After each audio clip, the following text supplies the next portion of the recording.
How's it going, everyone? Happy Monday. It is June 1st, which means today is the start of Atlantic tropical hurricane season. So I'm going to do the forecast a little bit differently today. We're going to talk about our forecast outlook for hurricane season over the next few months first. Then we'll get into the details about locally what's going on the next few days for waves. So right now, you may have heard we've got an El Nino event forming in the Pacific. This is the sea surface level temperature anomaly from Tropical Tidbits right now. All those red blobs in the Pacific that you're seeing is warmer than average sea surface level temperatures. That warm water does two things for us in the Atlantic. Increases easterly trade wind flow and also increases upper level westerly flow across the Gulf and into the Caribbean. Both of those things are not good for the development of hurricanes in the Atlantic. This is supposed to be a super El Nino we've got forming. The last El Nino we had was in 2023. It was a relatively weak El Nino, and we still had an above average activity hurricane season. For this season, NOAA is giving us a 55% chance of having a below normal average activity level for the season. Only 8 to 14 named storms, 3 to 6 hurricanes, and 1 to 3 major hurricanes. So keep your expectations tempered for hurricane season. These things can change in real time. The atmosphere is fluid. It changes by the second. So that's our outlook for the next few months.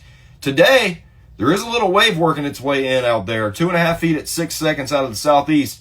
Winds look pretty brutal right now, but it may glass off on the tide push this afternoon. So maybe a little wave on offer later today. Tomorrow, that short period easterly swell works its way up to 4 feet at 5 seconds. Northeast winds look to be pretty brutal, though. 15 to 20 miles an hour out of the northeast. Wednesday, winds are still going to be pretty brutal. I'm highlighting this day simply for the swell size.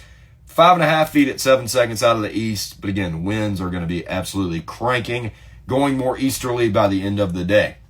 By Thursday, we're going to have some northeast swell in the Atlantic that's going to be produced by a low pressure system that we had move off the coast of Savannah last night. Sadly, I think most of that northeasterly swell is going to run right past us, and we're not going to have too much to work with waves on Thursday. Friday, we start to see a little bit more southeasterly swell work its way back in, 1.5 feet at 7 seconds, and winds look to be light and variable in the first half of the day on Friday and Saturday. Light winds on Saturday morning and some longer period southeasterly swell working its way through, 1.5 feet at 10 seconds. So keep an eye on Saturday morning as well.